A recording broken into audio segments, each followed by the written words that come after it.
And welcome here. We have a summer update. You know, school might be out of session, but I think women's soccer is always in session. I'm Matt Provence, joined by fifth-year head coach Allie Nick. Just for starters, what a crazy time, right? I mean, you've dealt with a lot as a head coach. What's your state of mind right now? Yeah, I mean, everything keeps changing. You don't know what's going to happen in the next week. But I think with us not having a field for 3 years, we're used to kind of just changing on the fly. So this kind of goes right into everything that we're prepared for, because you can't really prepare for anything. But it's exciting. I mean, everything, I think now, looking into the future, it gives you kind of that light at the end of the tunnel right now, so it's exciting. Yeah, and let's start really with the new news, the exciting news. Obviously, we've talked now here several days about joining the America East. I know it's very early. It's still kind of hitting home in terms of the implications for what it might mean for the program. But what are your thoughts on joining such a historical conference?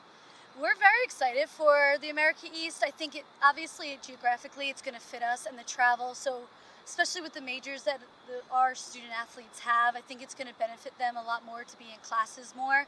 But just the quality of soccer and what the America East has been doing and the caliber of teams that are in it, I think it's going to give us a great chance to win championships. Is it going to be difficult? Yes. But we're definitely excited because we've played a lot of those teams non-conference. So I think it gives us an idea how we're going to match up. Yeah, which brings me kind of the next question is the fact that you have some experience, your players have some experience going up against that type of play. Any stylistic differences that you notice from the America East to maybe where we've been in the past? I think in the ASUN it was very offensive oriented, of trying to build up into the attack as quick as possible, where I think the America East is going to bring in a little bit more playing, a little more tactical into there. So I think we're excited into that aspect of us playing. Isn't going to really change our style too much, but how we prepare for other teams. I think we're going to be able to kind of prepare in a tactical way a little bit more. Not much really can be helped when you're trying to build a program and a winning tradition than being kind of stuck at home. But being the circumstances as they are, will this allow you guys, will you look at some film from some of the other teams while you're kind of housebound and see what you're looking at and what you're going to be up against? Yes, definitely. I think it gives us the time to watch them, just to get an idea, because one, film is film and you don't know until you're on the pitch of how you're actually going to match up with your players and their players specifically. But I think watching their film is going to give us an idea, kind of the style of play that each of the teams in the conference are playing. But also, even going back to watch some of the games that we've played them. I mean, this past fall, we opened up with UMBC.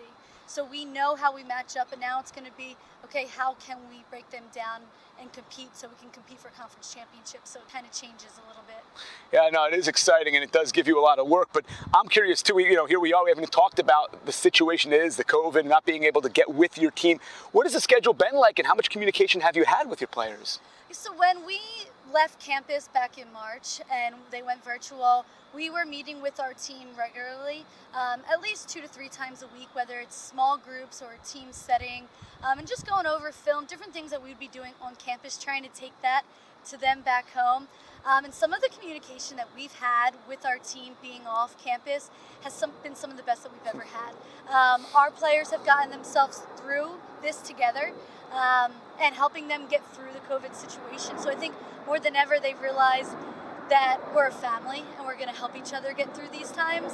And that's why I think it's made us stronger coming out on the other side of it. And now we don't take this for granted anymore. Not that we really have, but I think a lot of players realize what it means to not have soccer. I mean, I was talking about, I think this is the longest I've ever not been on a field my entire life. So I think you just kind of learn in that aspect of not taking it for granted, and we're hungrier than ever. I think that's interesting, too. Like, I didn't think about the bond factor, but you guys have had to bond together to get through this together, which could have an impact moving forward, especially against adversity. But I want to take it back now to last year. You did get that win. You got a chance to get that win in the ASUN tournament, which is kind of neat. How will that propel you, losing 7 seniors? What's the outlook from last year moving into this next season now? We have a lot of returning starters, though, that are coming back, and a lot of our players that were key contributors during that win in the quarterfinal, and even that semifinal loss in the last 3 minutes of the game, that left a sour taste and a hunger in the girls' mouths of, we had a taste of it, we can do this, it's going to take a lot of work. So I think that's kind of the momentum this spring that we focused on, of, hey, remember that feeling, we can do it, but we're going to have to do X, Y, and Z to get there. And our team has bought in tremendously. The rising seniors who are going to be seniors this year was actually Mary and I's first recruiting class. So it's a special thing for them they bought into this program and went through our recruiting talk. So they know we had the aspiration to win conference championships. That's what we were building a program for. So they know this is their last shot to do it. And then our younger players have bought in tremendously through that too. So it's exciting to have all of our full recruits now who came into the program when it was nothing, and look at where we are now. I think it's amazing too, like it speaks to the type of coach and also player that NJIT has. Obviously the academics such a huge importance here at NJIT, and then you throw in the athletics as well. So it's almost like, you almost feel like maybe we've gotten better as a result of this, but the flexibility factor, I mean, have you been impressed with the ability to get on the same page and fight through this together? Oh, absolutely. I think all the adversity, like I said before, of us being off campus, changing of the buildings, and then changing of the conference, and now with the COVID, I think they realize that they have to do it together. That's the only way we're going to get through it.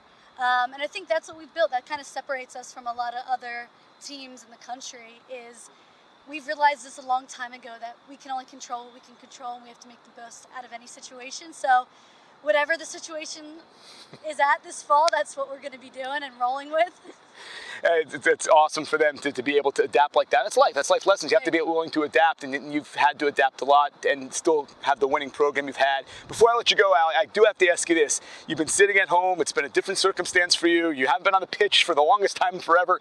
What have you learned about yourself during this whole thing? Oh, that I can't be a stay-at-home mom. No, what I really probably took out of this, I think, is that the relationships are so important, and even that I can't control everything. So you have to kind of let go a little bit and just make the most. As much as we preach that to the girls, I think this showed me that I have to do it in my life also. And that's why you just have to look at the exciting things. I mean, the America East is so ecstatic to hear that, because there is that future. We can't control what's going to happen, just what our outlook is. So that's what we're excited moving forward into that aspect of it. Well, the progression of the program has been great under your watchful eye, your coaches, and players you've recruited. Looking forward to seeing you back in action, hopefully right on schedule, right on time here soon, later this summer. Best of luck in your continued preparations. Thank you very much. All right, that is head coach Allie Nick. I'm Matt Provence, talking a little women's soccer with a summer update. Thanks for watching.